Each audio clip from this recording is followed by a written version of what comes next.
Hola a todos, demoledores y demolederas. Aquí está vuestro calvo favorito. Vamos allá.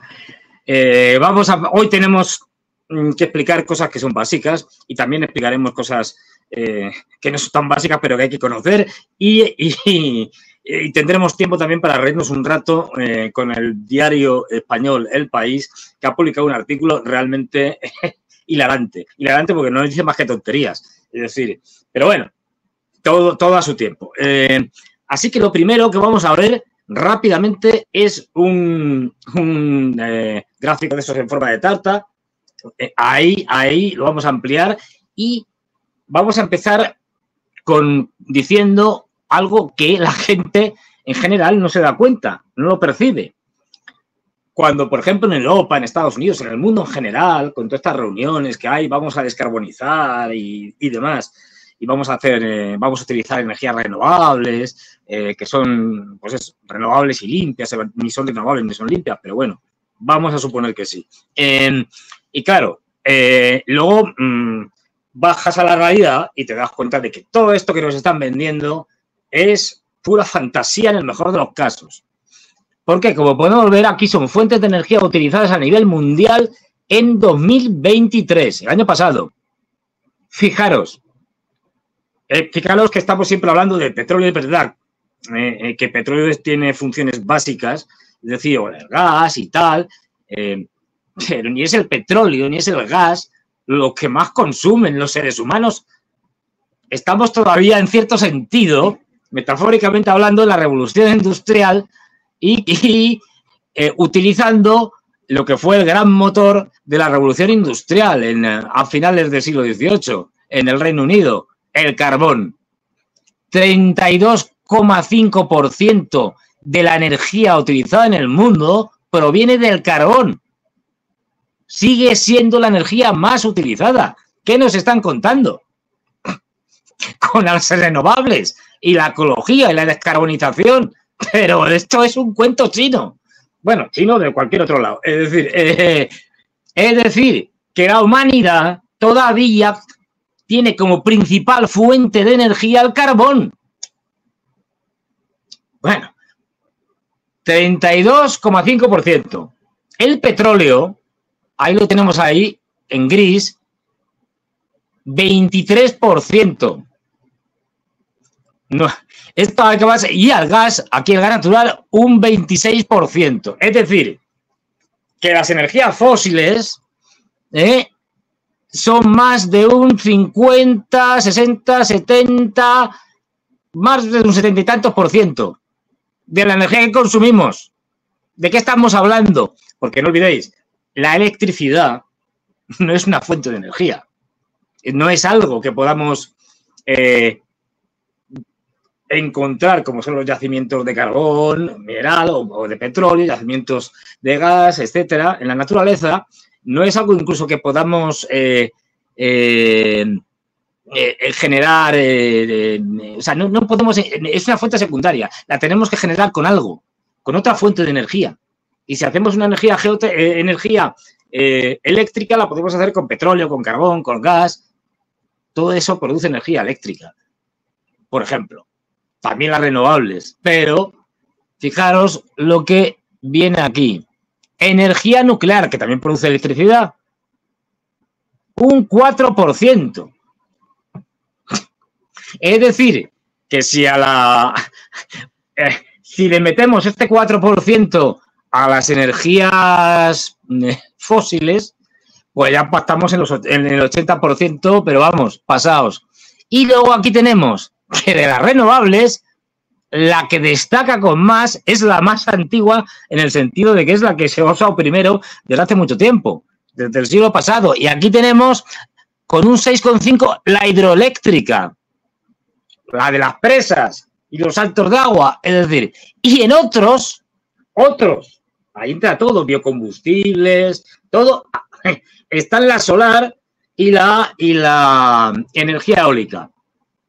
Una tomadura de pelo. No se va a poder hacer ninguna transición verde, ni la Agenda 2030, ni nada de esto. Esto es una vendedura de moto con otros fines, que ya trataremos ampliamente otro día. Pero ahora nos vamos a concentrar en esto. Porque claro, ¿qué es lo que pasa? Lo que pasa con esto es que, y es la clave de todo, cuando nos presentan todos estos conflictos que tenemos, aparte, es decir, el gran conflicto, por ejemplo, ideológico se acabó con la desaparición de la Unión Soviética entre capitalismo y comunismo. Cuando vemos esto, lo que nos damos cuenta, y esto lo saben las grandes potencias, los países en general importantes, desde hace mucho, desde el siglo pasado. Y bastante antes, vamos, y no de los años 90, y de mucho antes. Es decir, esto lo saben. Y saben una cosa que es fundamental, que es una obviedad, pero a veces hay que recordarla. Que la Tierra es un planeta finito. Con lo cual, sus recursos naturales también son finitos. Esto que es una obviedad, pues parece que mucha gente no se entera. ¿Qué significa esto?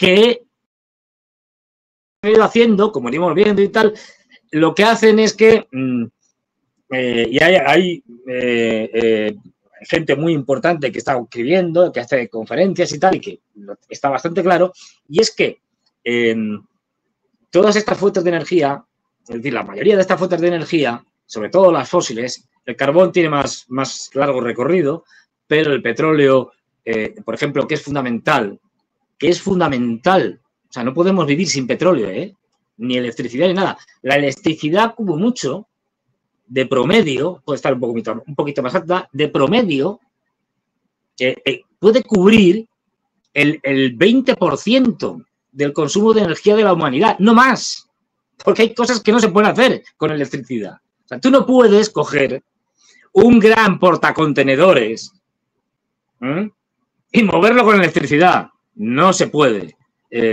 Bastante es intentar mover un coche como para mover miles y decenas de miles de toneladas de un portacontenedores. Es decir, olvídense.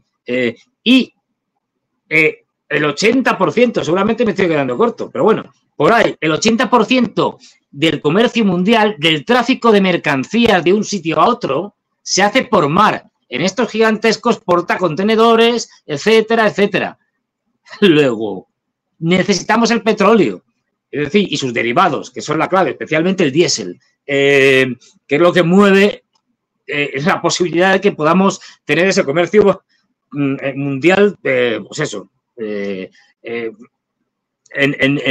actualmente, porque es que si no, sería imposible, porque por carretera, por tren, lo que se puede mover es muy poco, por muy avanzadas que estén las tecnologías.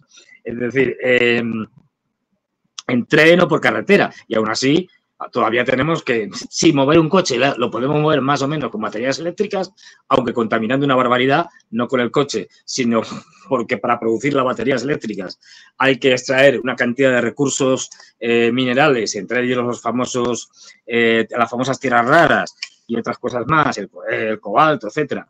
Y todo eso, su extracción no se hace con las manos. Bueno, desgraciadamente sí se hace con las manos en el Congo.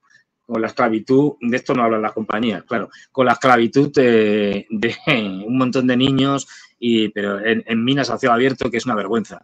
Pero de esta vergüenza no se habla. Pero bueno, que me desvío como siempre. A lo que iba. La gran cantidad de metales raros, de tierras raras, hasta de cobre, fíjate lo que os digo, y eso que cobre bastante relativamente, cada vez cuesta más extraerlas, porque la mayoría de ellas cada vez son menores o más difíciles de extraer, con lo cual, si algo tienes que extraerlo de manera más compleja, más difícil, eso supone que tendrás que utilizar más energía para extraer la misma cantidad. Y esa energía, al final, la excavadora que está en la mina, los gigantescos camiones, estos que una rueda es como 2 veces yo, se mueven con diésel. Y esto es así. Es decir, si no hay diésel para provocar toda esa minería que produce al final las baterías eléctricas para los coches eléctricos, pues no hay baterías eléctricas ni coches eléctricos. Y al final, cuando haces el cómputo, la extracción de esos minerales que son absolutamente necesarios, como el litio y tal, es decir, para un montón de cosas, ya no solo para los coches, es decir, al final produce más carbonización, produce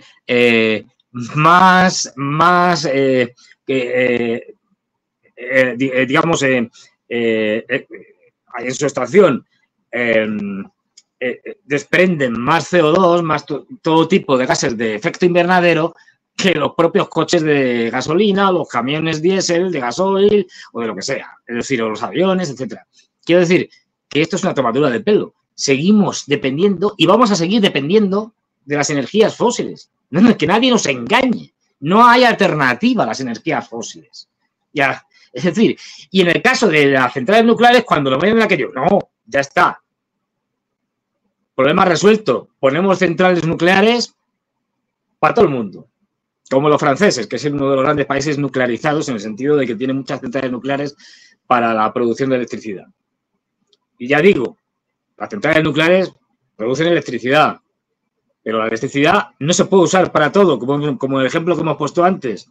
Un 20% aproximadamente puede oscilar según los países, pero en torno al 20% de electricidad es lo que podemos utilizar para nuestro consumo. Y si produces más, como se está pasando en Europa, que es una cosa descabellada, más generadores eólicos y más placas solares para generar más electricidad, al final te encuentras que esa electricidad te sobra y la tienes que tirar.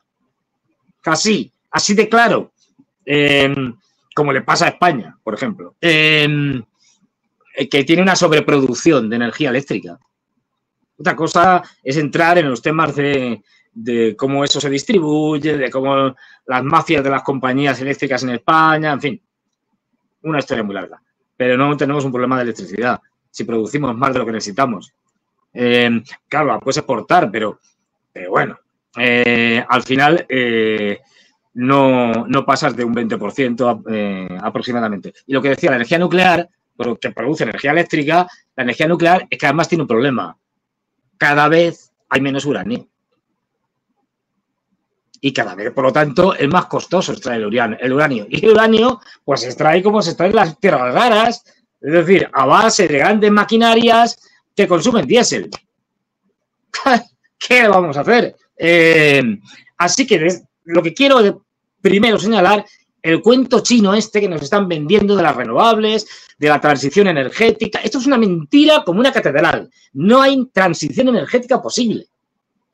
Otra cosa es que, especialmente en Occidente, aunque no solo, el despilfarro tan abrumador que hacemos de energía se pueda contener y se pueda optimizar. Es decir, en vez de tener un despilfarro de energía brutal, y bueno, pues se puede hacer un montón de cosas para aprovechar mejor la energía que tenemos. Eso sí, eso por supuesto. Y a partir de ahí se puede, digamos, explotar más racionalmente los recursos que tenemos en la Tierra y que la cosa dure más y que duren más. Pero ya os digo una cosa, y es lo que hay. Es decir, que nadie espere, digamos, milagros o una distribución más o menos racional, equitativa de los diferentes tipos de energía a nivel mundial en un contexto económico que es el del capitalismo. Capitalismo te lleva directamente al desastre y lo estamos viendo. ¿Por qué? Porque las sociedades capitalistas, es decir, y todas, lo siento, todas en el mundo ahora mismo son capitalistas y no se ve ni lejanamente la opción de algo de izquierdas, algo verdaderamente de izquierda, no los partidos socialdemócratas europeos que de izquierdas tienen lo que yo dispo, que soy ateo, es decir, nada. O los partidos antes llamados comunistas que en Europa ya están desaparecidos y que la mayoría de las veces están más perdidos que otra cosa y son absolutamente minoritarios. Es decir, no existe la izquierda ahora mismo como algo organizado que pueda cambiar nada en el mundo. Cero. Lo siento, es lo que hay. Y yo soy de izquierdas, pero es que los hechos son los hechos. Por mucho que te gusten o te disgusten. Y lo que hay son modelos de capitalismo en competencia, que es otra cosa. Entre globalistas y soberanistas, como hemos hablado muchas veces. Eso sí, modelos distintos de capitalismo en competencia. Pero todos capitalistas. Tan capitalista es Estados Unidos como es China. Lo siento por mis amigos chinos y por el debate este del socialismo con características chinas, pero aquello no es socialismo con características chinas, es capitalismo con características chinas. Y ojo, las características chinas son muy importantes, ¿eh? Y eso hace que el capitalismo con características chinas en China funcione mejor que el capitalismo con características occidentales o globalista en el resto del mundo y especialmente en Europa y en Estados Unidos, que son un desastre. Ojo, por eso digo, pero es capitalismo al fin y al cabo. En China, han conseguido hacer algo clave, que es que la política domina la economía, es decir, que es el Partido Comunista Chino el que decide y planifica, es decir, el que decide en última instancia por cuestiones políticas lo que se tiene o no que hacer, en función, obviamente, de las necesidades económicas que ellos ven que tiene su país y sus ciudadanos, y se impone sobre la economía. Y si hay que darle un toque a Alibaba, se le da. Es decir, y hay que decirle, tú, haz esto y lo hace.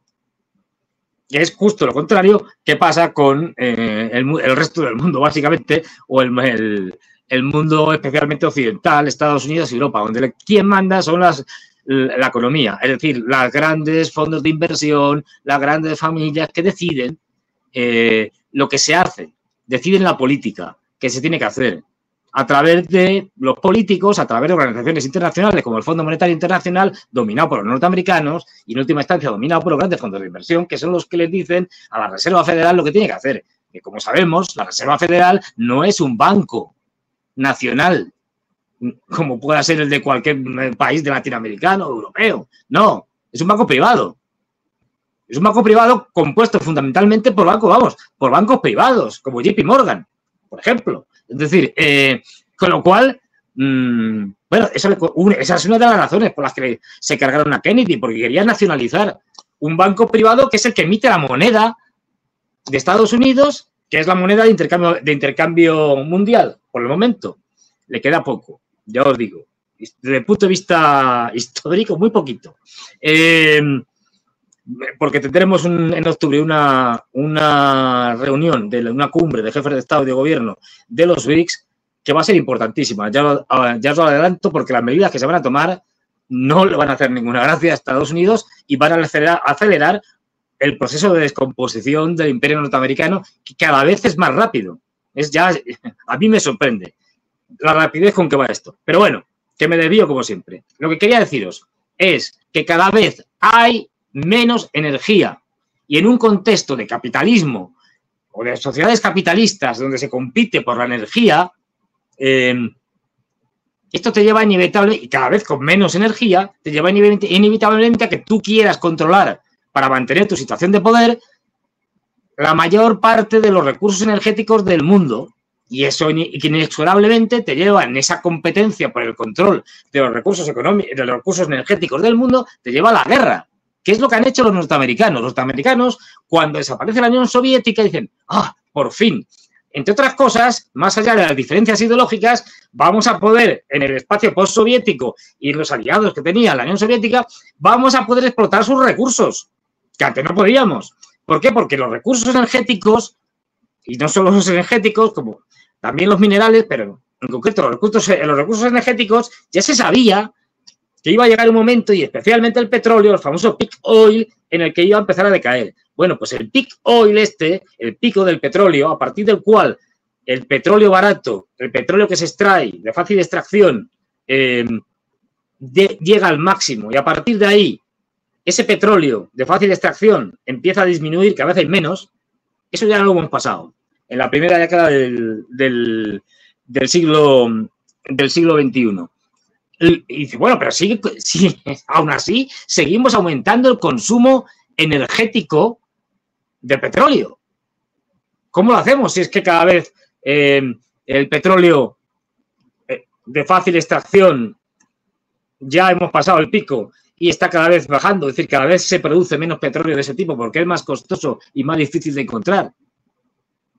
Pues porque hemos tirado otras cosas que son, bueno, algo más o menos que podemos considerar como petróleo. Pero bueno, que son fundamentalmente cosas como las arenas bituminosas de Alberta, en Canadá, que es un petróleo de difícil extracción, es un petróleo que cuesta mucho extraerlo, que consume muchos recursos, que es especialmente, brutalmente contaminante. De hecho, provoca hasta, en el caso que veremos ahora, es decir, provoca hasta terremotos, pequeños terremotos, ¿no? Su extracción. Y el otro gran salvavidas momentáneo es el petróleo de esquisto, de la fracturación hidráulica, el del fracking.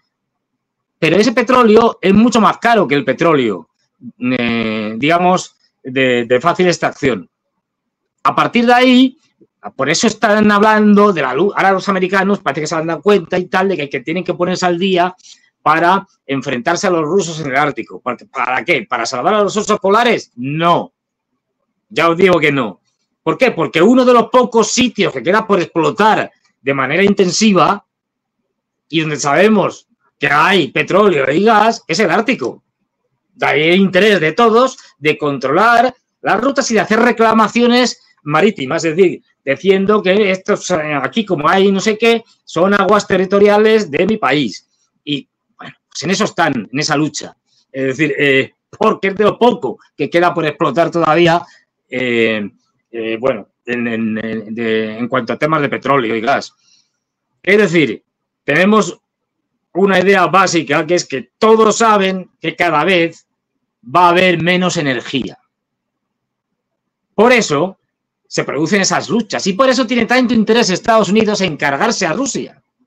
Porque si pudiera, que es lo que querrían, pero les ha salido estrepitosamente mal, con las sanciones económicas, creían que iban a fragmentar Rusia, que la gente se iba a empobrecer rápidamente y que iban a levantarse contra Putin y tal, y aquello iba a ser un caos que aprovecharían los norteamericanos para fracturar, para dividir lo que es actualmente Rusia en un montón de repúblicas. Esto ya lo tiene escrito Zbigniew Brzezinski en el año 27, O sea, no estamos hablando de que era lo que él quería. Y poder utilizar los recursos energéticos de Rusia en beneficio de Estados Unidos. Esto es lo que hay detrás, y del uso de Ucrania para machacar a los rusos. Aparte, no digo que no haya otras cosas, que las haya, aparte de la hegemonía mundial que te supone, que te permite, que es el medio que te permite el poder hacer estas cosas, ¿no? Y esa disputa, digamos, por la hegemonía mundial que estamos viendo ahora. Pero es la clave, porque sin eso vamos todos al neolítico. Es decir, así de claro, sin energía. Y por eso, estas guerras que empiezan los norteamericanos, fundamentalmente a partir de 2001, con el pretexto de los atentados del 11 de septiembre, es guerras por el control de los recursos energéticos. Otra cosa es que lo hacen tan mal los norteamericanos, porque no se enteran de muchas cosas, pero ojo, Irak, ¿qué vamos a hablar? Es decir, Afganistán, que aparentemente era un sitio más o menos poco interesante desde el punto de vista económico, bueno, eso no era así.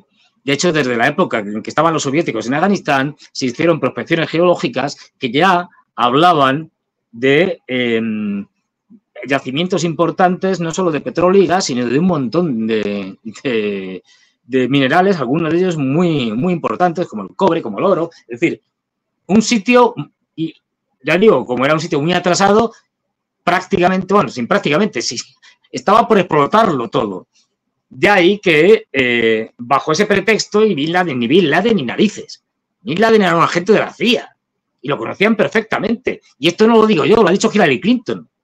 Y está grabado en vídeo. Es decir, Al-Qaeda y Bin Laden, que era un reclutador de la CIA para llevar gente a la guerra de Afganistán contra los soviéticos, lo creamos nosotros. Al-Qaeda es una creación de Estados Unidos, lo dice Hillary Clinton, no lo digo yo. Ella sabrá, ¿no? O sea, al respecto. Bueno, pues lo que nos vamos a encontrar, y por eso cada vez tendremos más, son guerras por el control de los recursos energéticos. Y lo voy a demostrar muy rápidamente, para no enrollarme. Tengo aquí un artículo, el artículo ya tiene sus años, 10 años, pero nos sirve perfectamente porque prácticamente no ha habido cambios importantes. Es un artículo en el que habla sobre los 18 países con las reservas energéticas más valiosas. Es decir, van a contabilizar en esta clasificación el carbón, el gas y el petróleo. Este artículo es del 13 de febrero de 2014. Por eso los 10 años, pero ya digo, nos viene bien porque no ha habido cambios importantes. Y hacemos la cuenta atrás y veréis que coinciden con países con litigios importantísimos y donde se dan las guerras. No se dan las guerras en sitios donde no hay energía o minerales estratégicos o nada de esto. Joder, no importan. Y sobre todo por parte de Estados Unidos, que es el gran acaparador de la energía, no tanto para que ya les suministren a ellos o garantizar su suministro, que ellos con la fracturación hidráulica lo tienen satisfecho por el momento, es para evitar que otros puedan utilizarlo, y especialmente China, es decir, que es su gran rival. Así que os digo la lista. Empezamos por el número 18, que es el que tiene, sería vamos, desde el que menos tiene al que más tiene, y bueno, pues el número 18 es Argelia, qué casualidad, entre Libia y Marruecos, un sitio estratégico, el gran suministrador antes de España, ahora de Italia, pero del Mediterráneo, y un sitio donde en los años 90 el yihadismo se hizo con el poder y, bueno, estuvo a punto de hacerse con el poder, para ser más exactos, y al final hubo una guerra civil que costó más de 100.000 muertos. Los yihadistas del FIS y de la Yihia y otra serie de gente más radical terminaron perdiendo. ¿Por qué? Porque Argelia tiene petróleo. Y como veis, son datos del 2014, pero da igual, ¿eh? Que no hay grandes variaciones. En Argelia, en esa época, en ese año, tenía 12 millones tenía 12 millones de 200.000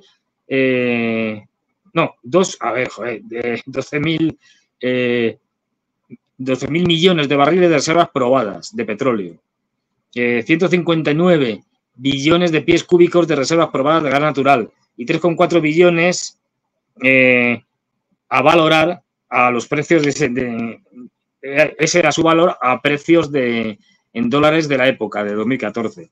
¿Quién es el siguiente? Pues uno que está dado a Argelia. En el número 17 tenemos a Libia. ¿Y qué le ha pasado a Libia? A la Libia de Gaddafi. Pues ya lo sabéis, ahora mismo es un caos y un desastre. ¿Por qué? Porque si Libia no hubiera tenido petróleo ni gas ni nada, les hubiera dado absolutamente igual. No hubiera sido atacado por nadie, no hubiera pasado nada. Pero tiene lo que tiene. Es decir, y aún así, a pesar de la guerra civil a muchas bandas, se sigue extrayendo petróleo y gas porque, bueno,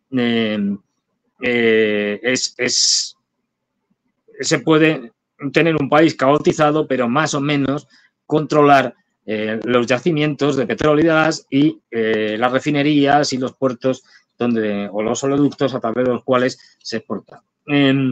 Y como digo, Libia tiene 48.000 millones de barriles de reservas probadas de petróleo, 44,6 billones de pies cúbicos de reservas probadas de gas natural y todo esto por un valor de 6 billones de dólares a precios actuales.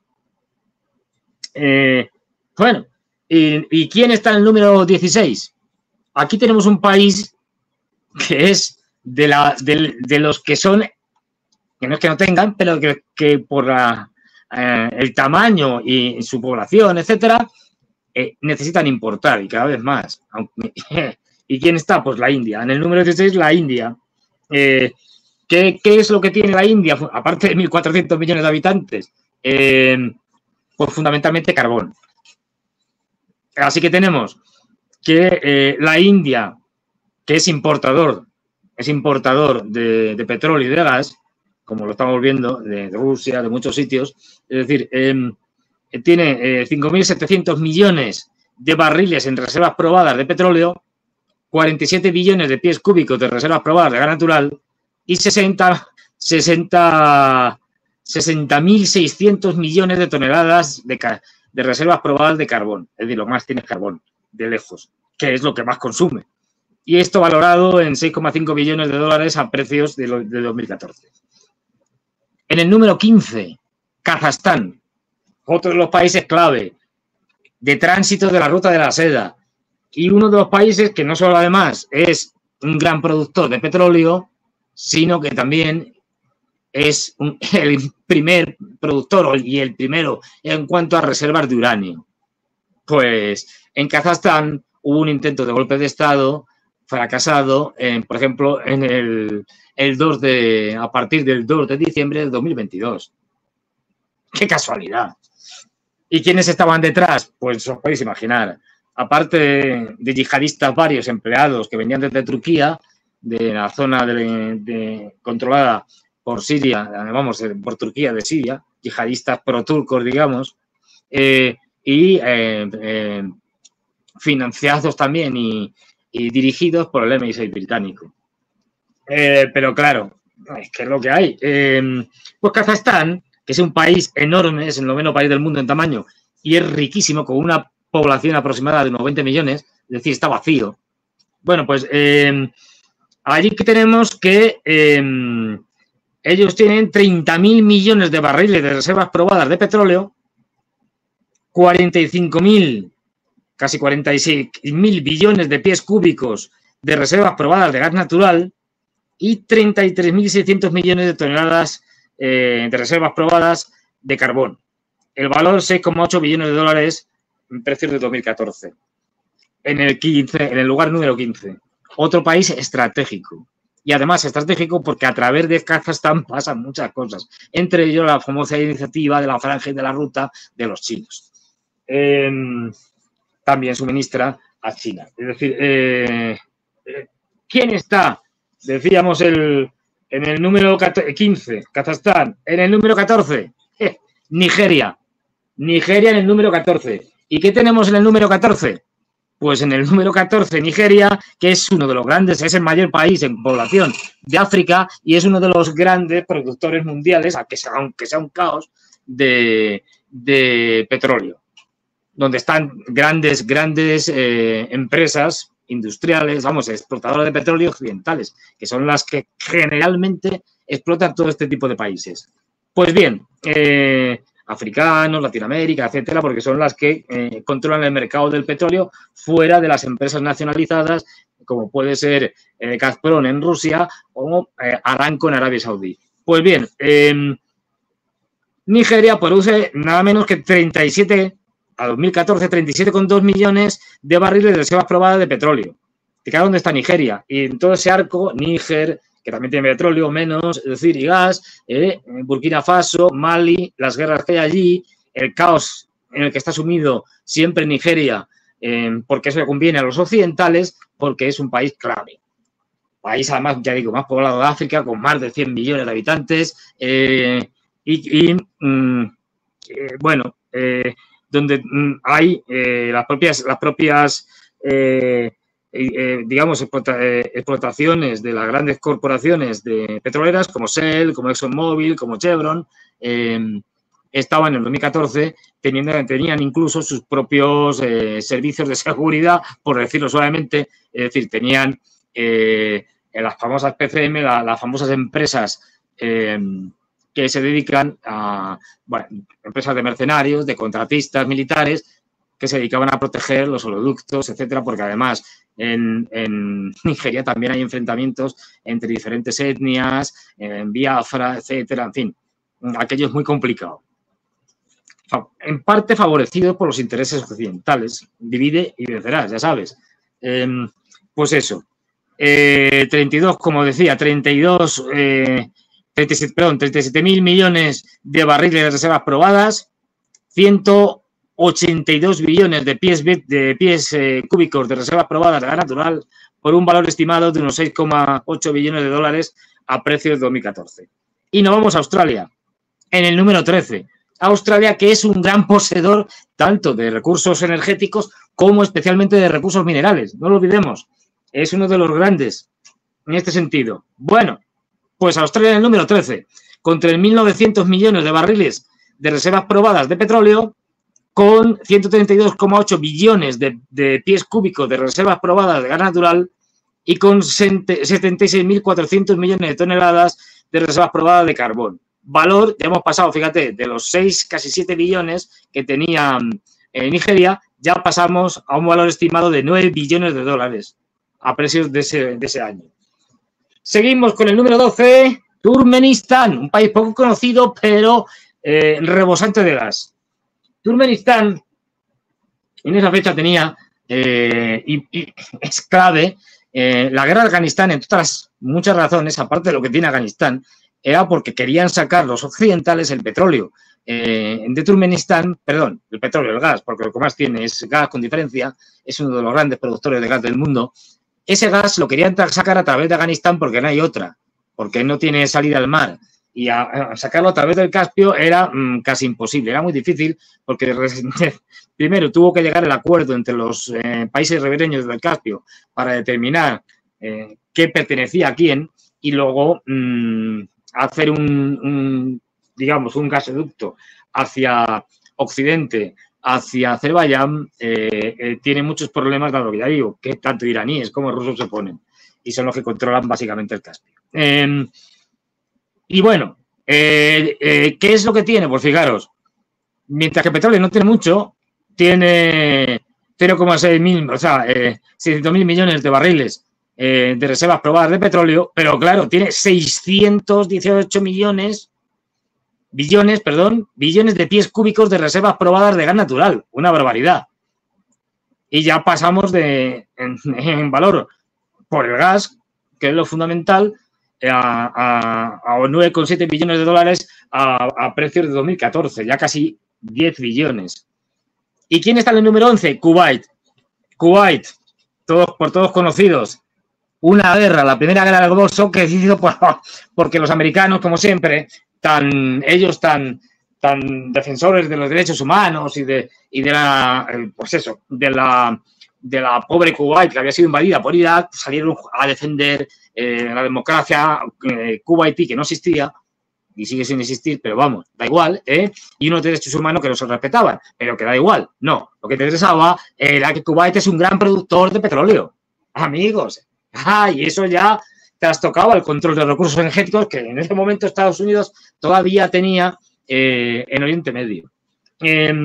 Bueno, pues Kuwait, a pesar de ser un país pequeño, tiene 101.500 millones de barriles de reservas probadas de petróleo, 63 billones de pies cúbicos de reservas probadas de gas natural, por un valor estimado de 1,8 billones de dólares a los precios de 2014, en el número 11.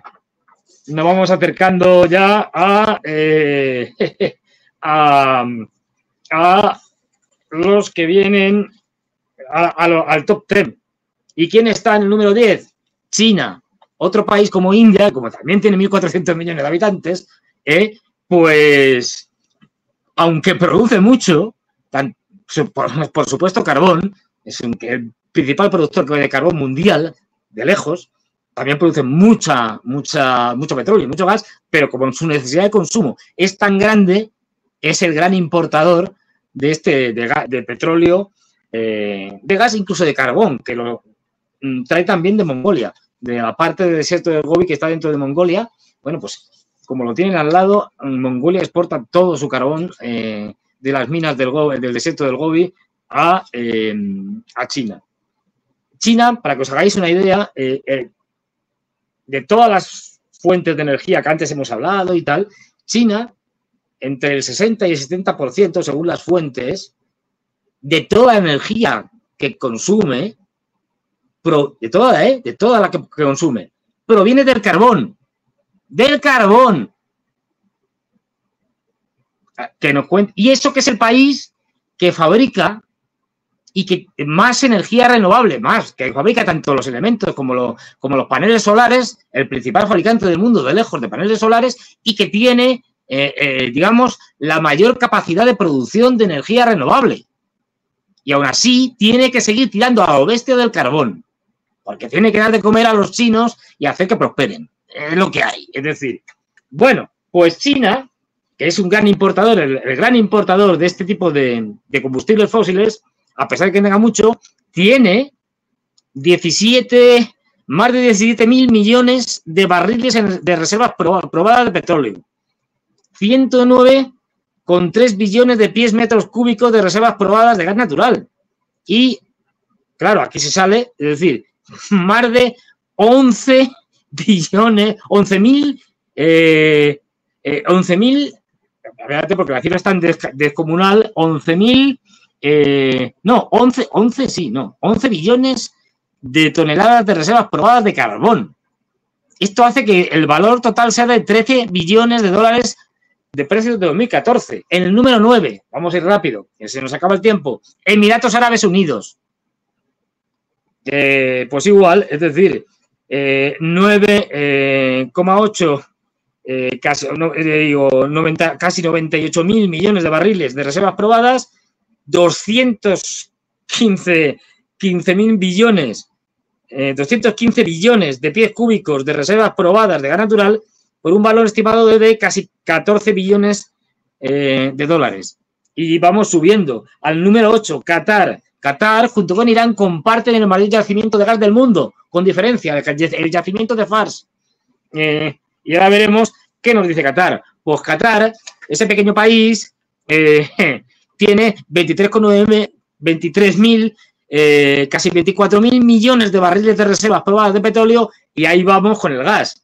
885 billones de pies cúbicos de reservas probadas de gas natural, por un valor de 16,4 billones de dólares a precios actuales, de 2014, según el artículo. Es decir, rebosante de gas. A estos son a los que los imbéciles de los europeos intentaban comprar gas cuando decidieron de forma absurda cortar con el gas que provenía de Rusia. Y claro, los qataríes dijeron, pues sí, está muy bien, pero es que todo lo que producimos ya está vendido. O sea, si nos financian o nos hacen acuerdos a largo plazo de compra durante mucho tiempo de gas, pues entonces abriremos nuevas líneas, nuevos pozos y nos haremos rentables, sean más caros, y dentro de unos años pues tendrán ustedes gas, pero olvídense de tener gas ahora porque es imposible. Esto es lo que le dijeron los qataríes a los imbéciles de la Unión Europea. Pues bien, en el 7º lugar, Irak. ¿Qué vamos a contar de Irak? Es decir, bueno, pues Irak a 2014, y a pesar de la guerra y demás, y del Daesh, el Estado Islámico y demás, tenía 150.000 millones de barriles de reservas probadas de petróleo, 126 billones de pies cúbicos de reservas probadas de gas natural por un valor de 18 billones de dólares. Tremendo. En el número 6, Canadá, que es otro gran país exportador, porque además con muy poca población, eso sí, en el caso del petróleo y del gas, de muy mala calidad, porque es en gas de arenas bituminosas, que es el petróleo de arenas bituminosas, que es de muy mala calidad y muy caro de extraer. Pero bueno, aún así, 173.900.000 millones de barriles de petróleo, de reservas probadas, 70 billones de pies cúbicos de gas, sobre todo el petróleo, y 6.582 millones de toneladas de reservas probadas de carbón. Valor, más de 20 billones de dólares. Número 5, Estados Unidos, que produce mucho, que es independiente desde el punto de vista energético. 35, pero hasta hace poco no lo era. Dependía fundamentalmente de los saudíes. 35.000 millones de barriles de reservas probadas de petróleo, 300 billones de pies cúbicos de reservas probadas de gas natural y 237 millones, 296 millones de toneladas de reservas probadas de carbón, valor 28,5 billones de dólares en precios de esa época. En el cuarto lugar, Arabia Saudita.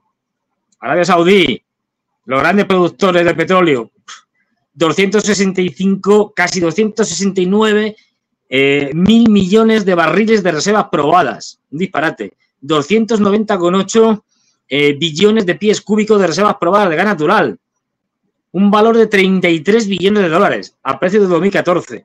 Pasamos a uno que está ahora muy importante ahora, que lo tenemos en todas las noticias, que es ni más ni menos que Venezuela. Y hay esa lucha por la democratización de Venezuela, de que si las elecciones son fraudulentas, que si no lo han sido, no entro en esto. Miren ustedes, Venezuela tiene interés para el mundo occidental, que quiere poner a sus representantes para extraer todo lo que puede extraer de Venezuela, especialmente Estados Unidos. Porque Venezuela es uno de los grandes productores mundiales de petróleo y tiene las mayores reservas del mundo. Y eso hace que sea un país que tenga siempre conflictos fundamentalmente inducidos, aunque no solo, inducidos por aquellos que se quieren quedar con el petróleo venezolano.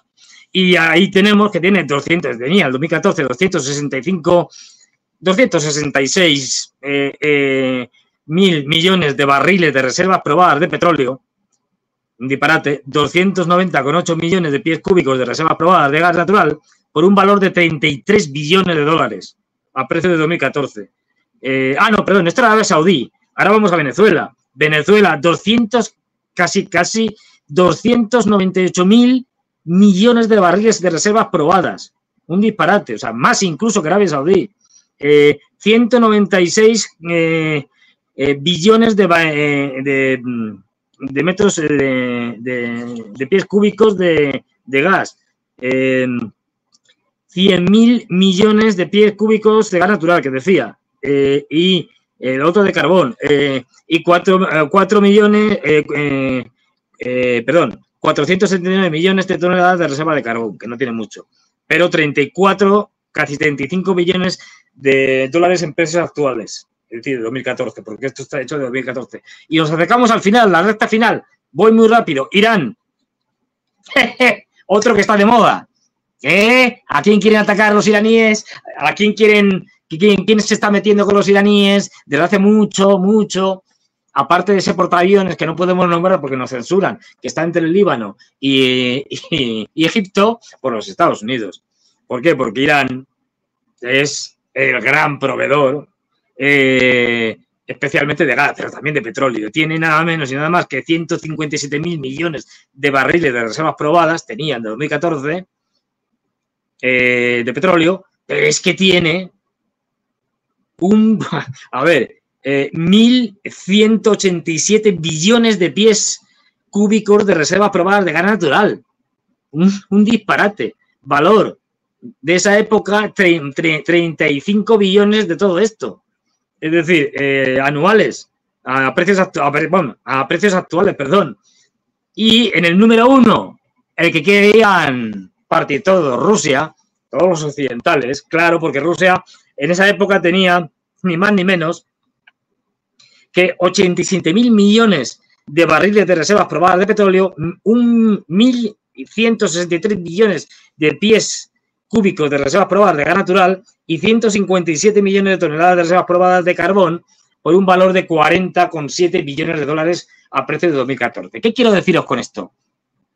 Si nos fijamos en los países que estamos hablando, ¿dónde están las guerras? ¿Dónde está la lucha? Los occidentales, a través de Ucrania, atacan a Rusia porque es un gran productor de petróleo, de gas y de otras muchas cosas. Venezuela, más de lo mismo. Libia, bombardeada y destruida para quitar al dictador Gaddafi, no. Para quitar al dictador Gaddafi, no. Para quedarse con el petróleo, entre otras cosas, del señor Gaddafi y de Libia, ¿no? Irak, ¿qué vamos a decir? 2 guerras por el petróleo. Kuwait, rescatada de la invasión iraquí por los norteamericanos. para controlar su petróleo, es decir, y su gas. Pero vamos a ver, ¿dónde está la principal base de Oriente Medio? ¿Dónde está el cuartel general de todo del ejército norteamericano en Oriente Medio? En Qatar, que es, junto con Irán, uno de los mayores productores mundiales de gas, especialmente lo suele llevar a través de gas natural licuado. Es decir, Irán, ¿qué vamos a hablar de Irán? Si es que no han hecho otra cosa desde la revolución iraní que machacar Irán con sanciones, con todo tipo de cosas, hasta ahora, hasta nuestros días, y siguen intentando provocando una guerra a lo bestia con Irán para caotizar Oriente Medio y provocar un desastre a nivel energético que va a perjudicar fundamentalmente a China, que es la clave, porque no olvidemos, el enemigo número uno a batir por parte de los norteamericanos no es Rusia, es China, que es quien va a suplantar en todo este tinglao y va a ser la potencia número uno en todo. Y por eso los norteamericanos están histéricos, especialmente los demócratas que están en el gobierno, pero también los republicanos, que ya han dicho todos que el año que viene, para desgracia de los chinos, el 2025 es el año de China. El año que le van a castigar más duramente de lo que ya lo hacen. Y que se están preparando además para todo tipo de respuestas, desde guerras asimétricas a guerras proxy, en fin. Ya hablaremos de esto. Pero, fijaros qué países, es decir, de los que estamos hablando, donde están los recursos energéticos, y también en algunos países que son intermediarios, es decir, que son países de tránsito claves, como pasaba con Ucrania, para que llegara el petróleo a Europa, es donde están metiendo, bueno, todas las guerras, y donde está la gran competencia, y donde los países que necesitan petróleo o gas, como China o como la India, están intentando comprar en todos los sitios posibles y están llegando a acuerdos pues con los rusos, los indios, por ejemplo, para vender el gas ruso y el petróleo ruso a través de India y no solo quedarse con él como hasta ahora y por lo tanto tener más accesos, más ingresos, perdón, y como estamos viendo, pues el caso de China, que es el principal comprador energéticos de petróleo y de gas, de Arabia Saudí y de Irán. Por eso pueda reconciliarlos como hizo en el 2022, si mal no me acuerdo. Es decir, o en el 2023, al principio, ya no me acuerdo. Porque tiene con qué presionar. Ahí están las claves. Estamos en una guerra por el control de los recursos energéticos. Que no os tomen el pelo, porque cada vez van a ser más escasos.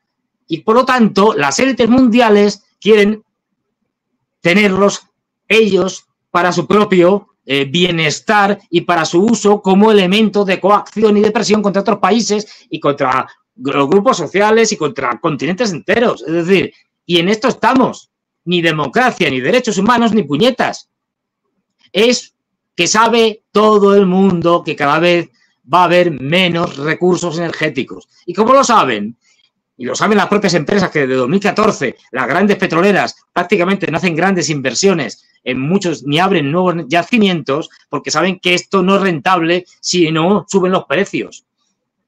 A ver qué va a poder pagar esos precios. Es decir, este es el gran problema y por eso estamos en una guerra mundial, aunque haya también otros factores. Y por eso esta guerra es decisiva, es histórica, va a pasar a la historia y va a durar muchos años. Lo dice Putin, lo dice Xi Jinping, lo dice Biden, si es que lo dicen los grandes protagonistas. Así que no me enrollo más, pero que no os cuenten tonterías. Esto es lo que os quería contar hoy, con datos. Es decir, las guerras están en los países donde hay recursos energéticos y no he hablado también de los países que tienen recursos minerales estratégicos como el litio de Bolivia, por ejemplo. Y no es casualidad que Milei esté en Argentina, otro de los países del triángulo del litio. No es casualidad. Es decir, que vamos, que lo de la democracia es un chiste, un mal chiste, para que en esta lucha que tiene sobre todo Estados Unidos a través del control de los recursos energéticos y de los minerales estratégicos, controlar el mundo. Pues bueno, no me enrollo más. Chaza, dejaremos el resto para otro momento, porque ya no da tiempo, siempre me enrollo más de lo habitual, pero quería contaros hoy esto. Y vamos a ver si hay por ahí alguna pregunta, algún tema. Y mientras tanto, mientras Chaza lo busca, ya sabéis, like, poner lo que sea, escribir, hacer comentarios, compartir en las redes sociales por ahí. Eso es fundamental para evitar que nos censuren. Y ya os digo que la cosa aquí en Europa está fatal. Es decir, vamos camino de una censura draconiana, pero brutal. De hecho, ya tenemos que hablar, como habéis podido comprobar, de ciertas cosas de manera, digamos, tangencial, de manera un tanto ambigua, confusa, porque si dices determinadas palabras, los vídeos te los censuran inmediatamente. Así, sin más. Pues eso, Chaza, ya no me enrollo más. Ya sabéis, like, todo esto, que es fundamental. Que si no, nos cortan la cabeza desde el punto de vista informativo. Por suerte dejaron muy buenas preguntas acá. Voy mostrando, y así lo ve también todo el público del chat. Señor Fernando, ¿es posible que haya una intervención militar de Estados Unidos en Venezuela o se limitará a poner un Guaidó 2.0? Yo creo que ahora no lo veo, ¿eh? Yo creo que intentará, pues eso, poner un, bueno, ya lo están haciendo, poner un Guaidó 2.0, han reconocido, no me acuerdo a quién, es decir, tanto Estados Unidos como sus vasallos europeos intentarán desestabilizar el país, como lo han hecho otras veces, o algún golpe de Estado como el que le dieron a Chávez en su momento, es decir, que no triunfó, que fracasó, pues entre otras cosas por la inutilidad manifiesta de los golpistas, es decir, que fue una cosa absolutamente ridícula. Intentarán cosas de estas, pero no se intentarán meter porque ahora mismo tienen muchos problemas, bastantes problemas tienen, porque tienen abierto el escenario de Ucrania, donde van a perder, esto es seguro, ya os lo digo, y va a significar el final de la OTAN. Yo me arriesgo y creo que esto va a ser así, que hay elementos para defender este escenario, y donde los rusos, por ejemplo, ayer y hoy, ya han tomado una carretera fundamental que une, bueno, Ugledar, que está al sur de Donetsk, y que es una gran fortaleza que era imposible tomarla por los rusos después de tres intentos de ataque desde el sur, pues por el norte está conectado por una carretera que es la única carretera como tal por el que le suministran logísticamente desde un pueblo que se llama a ver si me acuerdo ahora, Kupiansk. Hay una ciudad que se llama igual, pero está más al norte. Y ya ayer tropas rusas entraron en esa carretera y un sector lo tomaron, lo cortaron. Ahora van a tomar otros sectores, con lo cual Ugledar quedará desabastecida. Y eso llevará a que seguramente en agosto caiga. Y caerá todo un sector del sur fundamental. Esto es un indicio más, vamos, un elemento más, que lo puede ver cualquiera, de cómo los rusos están aplastando a las tropas ucranianas y de la OTAN. Porque las tropas de la OTAN están ahí luchando. Ya lo han reconocido. Es decir, esa derrota le va a pasar factura al Partido Demócrata. Y no saben qué hacer ahora mismo. Tienen abierto el tema de Oriente Medio. Es que ahora mismo deben estar intentando, bueno, sabemos que lo están haciendo. Están hablando con los iraníes de manera indirecta. Esto lo suelen hacer a través de Qatar muchas veces, lo suelen hacer también a veces a través de Omán. Esto es una práctica conocida para evitar un desastre. Se pudo evitar el desastre, si os acordáis, cuando Netanyahu, en esa huida hacia adelante que el tío quiere básicamente para salvarse a sí mismo de que le metan en la cárcel, que eso es lo que le va a pasar si no consigue caotizar Oriente Medio. Bueno, pues ahí consiguieron llegar a un acuerdo entre norteamericanos y iraníes para que los iraníes dieran una respuesta al atentado contra el consulado iraní en Beirut, donde murieron varios generales, etcétera, y que es un ataque, no lo olvidemos, a territorio nacional iraní, porque los consulados y las embajadas son territorio nacional del país que los tiene ahí puestos. Pues consiguieron hacerlo de tal manera que la respuesta fuera contundente, pero además centrada en dos bases militares que ahí tenían los israelíes, demostrando además que podían sobrepasar sin ningún problema la famosa cúpula de hierro cuando les diera la gana. Es decir, bueno, aquello quedó ahí y Netanyahu no se salió con la suya de caotizar todo Oriente Medio, que era lo que quería, una gran guerra con Irán. Pues ha vuelto a intentarlo. Es decir, ha vuelto a intentarlo y lo ha hecho. ¡Qué casualidad! El jefe de Hamas residía habitualmente en Qatar. Podrían haberlo eliminado en Qatar, ¿eh? Ya os lo digo. Han tenido un montón de ocasiones, pero no querían eliminarlo en Qatar. ¿Por qué? Porque allí no tendría la importancia que tenía ahora. ¿Por qué? Porque ahora lo han eliminado en Irán. Y ojo, iba, no olvidemos, como invitado a la toma del nuevo presidente, a la toma de posesión del cargo del nuevo presidente de Irán. Y desde el punto de vista del mundo musulmán, y del chiita en concreto, cuando tú invitas a alguien es como una casa, es decir, en tu país es como si fuera una casa. Es decir, que es tu invitado y tú le das lo mejor que tienes. Si tienes la mejor comida que tengas, se la das al invitado.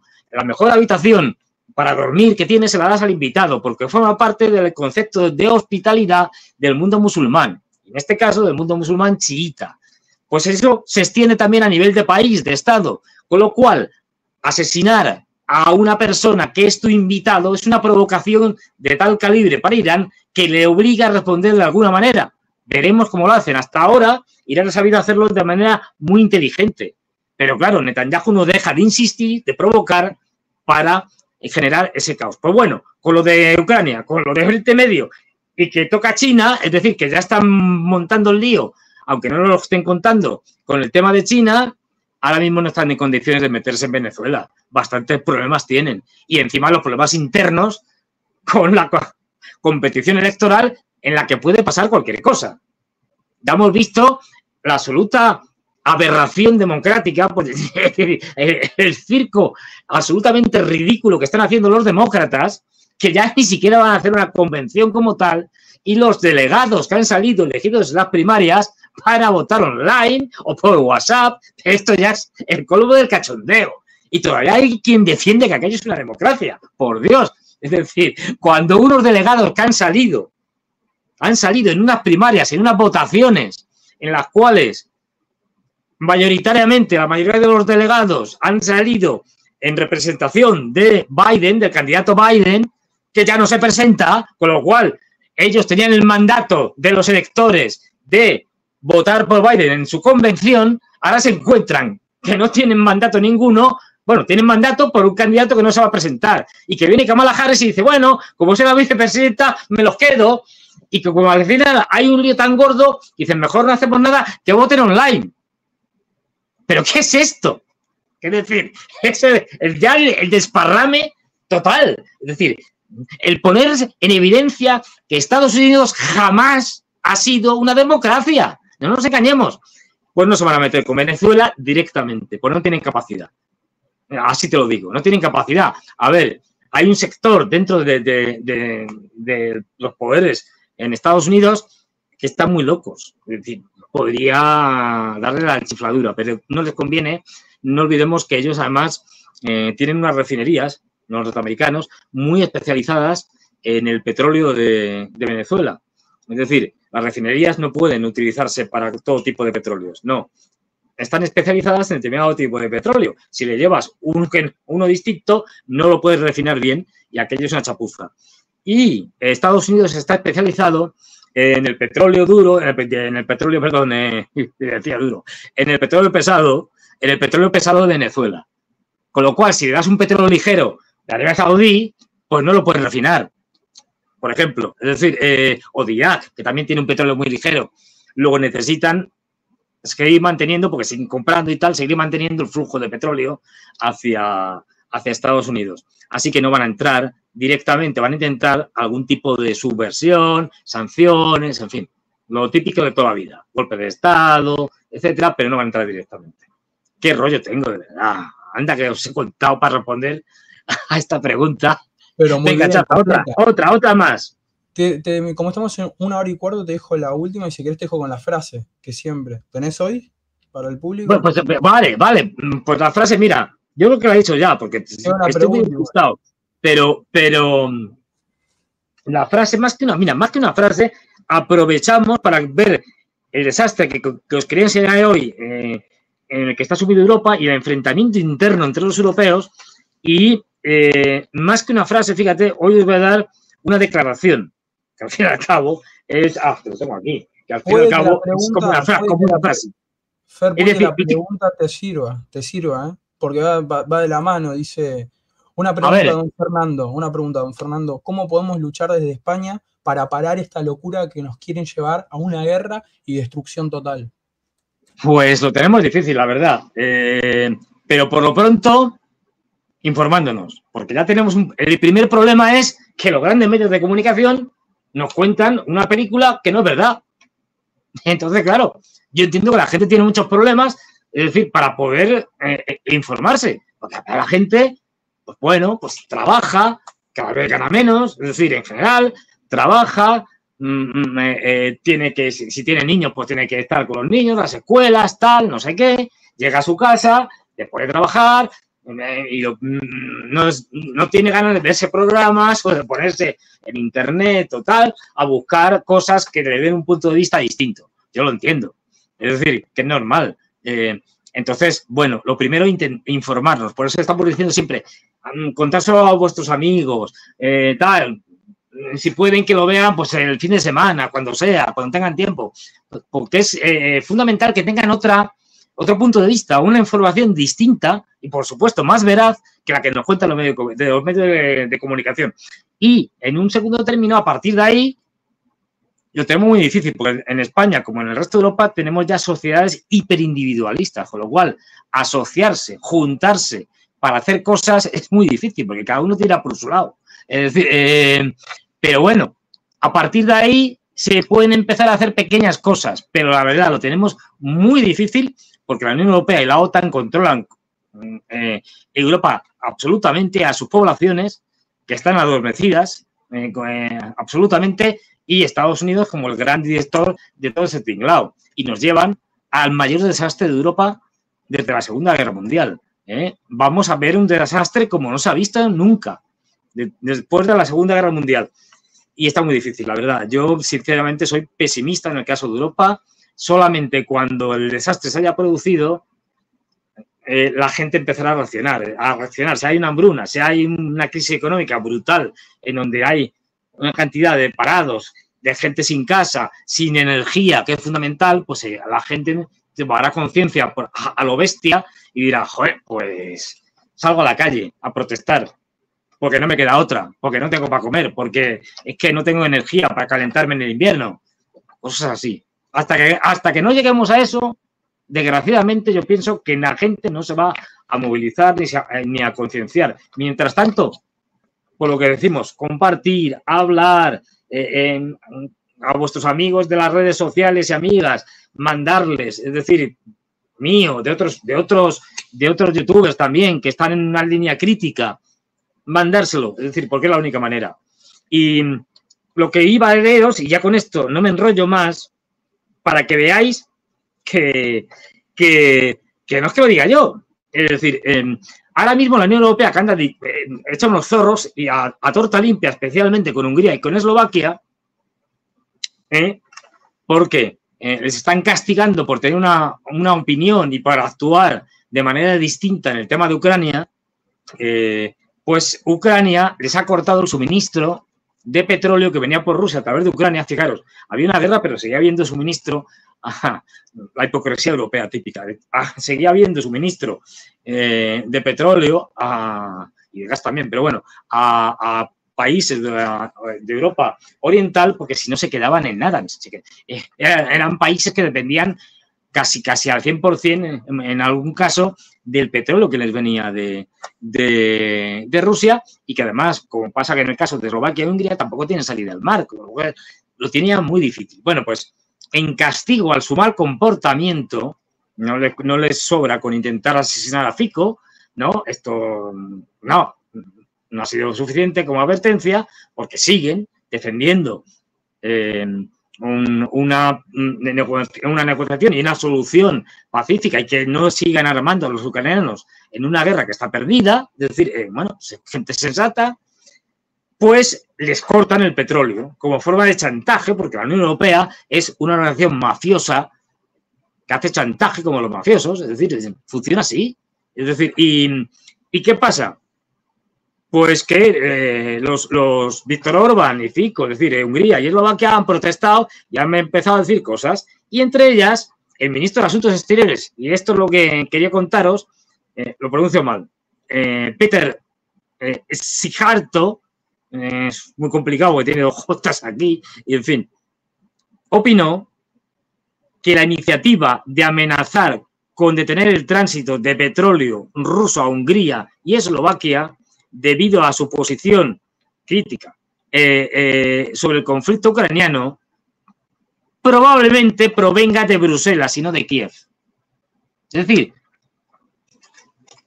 la Unión Europea está castigando a sus miembros, a dos de sus miembros, por no seguir una política dictada por Estados Unidos. A la Unión Europea les está castigando con el corte de suministro de petróleo. Esto es la realidad de la Unión Europea.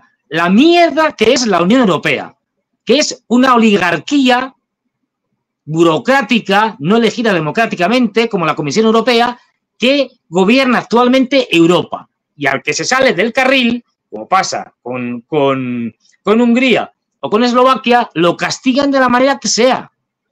De la manera que sea. Y con esto termino, no me enrollo más, que si no, esto es una cosa terrible.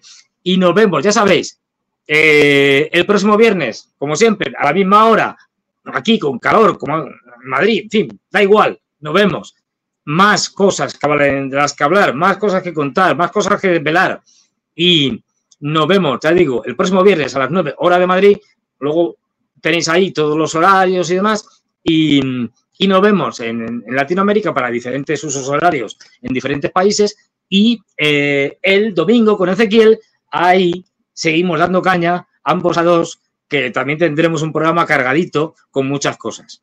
Y ya sabéis, el viernes, como siempre, a las 9, a veces soy pesado, lo sé, y tardo un poquito, y es a las 9 y algo, pero bueno, hora de Madrid, y el domingo a las 11, también hora de Madrid, hora europea, y bueno, no de toda Europa, de la mayor parte, de la Unión Europea, y diferentes horarios en Latinoamérica.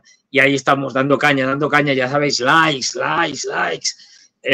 compartir, poner cosas, críticas, me da igual, decir, este tipo es un cenutrio, este Fernando Moragón, bien, porque eso nos permite poder seguir hablando. Y yo no tengo miedo a las críticas, con lo cual a mí me encantaría, yo lanzo el reto así, como dijo el presidente de Venezuela, Maduro, lanzó el reto pugilístico a Elon Musk, ¿no? Dijo que aceptaba, ya veremos cómo al final no se produce. Pero bueno, yo no, pugilístico no tengo fuerzas, pero dialéctico sí. Yo estoy dispuesto a debatir con todos los otanianos y europeístas de estos de la Unión Europea sobre todos estos temas y los que quieran, para demostrar que son una panda de impresentables y que mienten, extorsionan y son una panda de sinvergüenzas. Y nada más. Me despido, me voy. Ya sabéis, hasta el viernes. Nos vemos el viernes. Hasta luego. Y el domingo.